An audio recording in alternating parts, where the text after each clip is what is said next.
Hey everybody, what's up? This is 8-Bit Eric, and I'm going to try something a little bit different. I'm actually going to talk about news, and it's not going to be video game news. So, if you're expecting something with video games, I'm sorry, but I'm going to try to expand my channel just a little bit. But I'm only doing this because I saw something interesting on the internet the other day. I was surfing the local news station, one of the local news station's websites, and I picked the nationwide news stuff going around the United States, and I saw a tidbit from New York, and it was about a Papa John's employee using a racial slur towards a customer. But what made it interesting is he didn't do it directly to the customer. It was on the customer's receipt, and I find it quite funny. Like, not funny that it was a racial slur, but that the situation given. I mean, the employee probably wasn't too bright because he put the racial slur as the customer's name on the receipt instead of putting, like, you know, Patty or Billy or James or, you know, just a regular customer name. Well, let's take a look at the receipt real quick.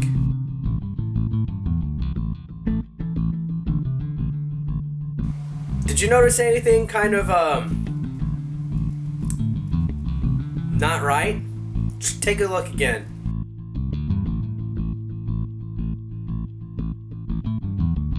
Well, if you haven't noticed, on the bottom of the receipt it says Lady Chinky Eyes. So this guy put the customer's name as Lady Chinky Eyes on the bottom of the receipt, and Lady Chinky Eyes saw it when she took the receipt home. Now, obviously this employee wasn't thinking, and he already got punished. I believe he got fired, and Papa John's publicly apologized for the situation. But, well, sometimes to not be politically correct, racial slurs can be used in comedy and in funny taste, but with the customer service type of field, you know, like serving food or serving customers, it's not really well accepted, and much less to put it on the receipt as the customer name. I mean, I just thought this was outrageous, and for some reason I just wanted to talk about it because it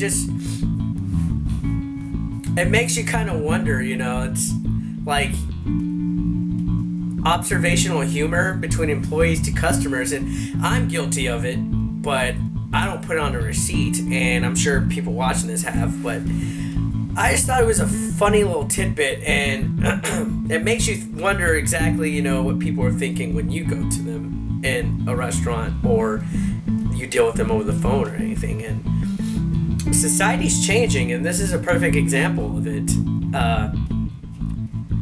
Find it kind of strange that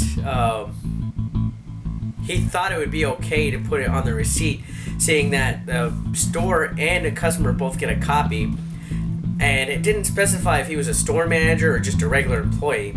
I'm assuming that he was just a regular employee, even though I'm sure the manager would eventually check the receipt and see that it said Lady Chinky Eyes on it. But should just one person get in trouble for this? That's my question. I mean, the cook had to have seen the description of the woman, right? They get a receipt.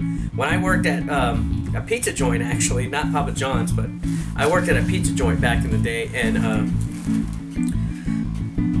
when we'd get a customer receipt to cook, it would have the customer's name on it. So I'm pretty sure the order that the cook got said Lady Chinky Eyes, and if he didn't say anything about it or say it was wrong or correct the other employee, that's enabling it. Or for all we know, maybe he laughed too. Maybe he thought it was fucking hilarious that Lady Chinky Eyes was the customer. And I'm sure, you know, whoever did the register knew about it, and I'm sure the other employees that were on the clock knew about it, because it's not like he was the only one working there. So the question is, did the manager fucking know about it either? Who knows? Maybe he was the manager. Either way, I don't think it should fall on just one person. I think it should fall on everybody that was knowledgeable about it. Everybody that was in the know about it. I mean, you know, if something wrong is going at your workplace, they usually tell you during your orientation to report it to the immediate supervisor, correct? So Sure, it's damage control by firing that guy, but you gotta think, you know, give somebody a benefit of the doubt. He probably was either egged on to do it or he did it to show off. And whoever accompanied him to do it or dare him to do it should be punished. So here's my question. What do you people think about this story? And do you think it was right for only one person to be fired or released? Or do you think maybe other people that were possibly involved should be investigated or receive any, you know, ramifications? So I just thought there was an interesting news story. Sorry to bore you with non-video game news, but, you know, maybe these will pop up from time to time. So let me know. Video response, comment below, and thanks for watching. Hey guys, you like this video? Be sure to check out my other videos here, and also subscribe. Thanks a lot. This is 8-Bit Eric, and I hope you have a nice day. Peace.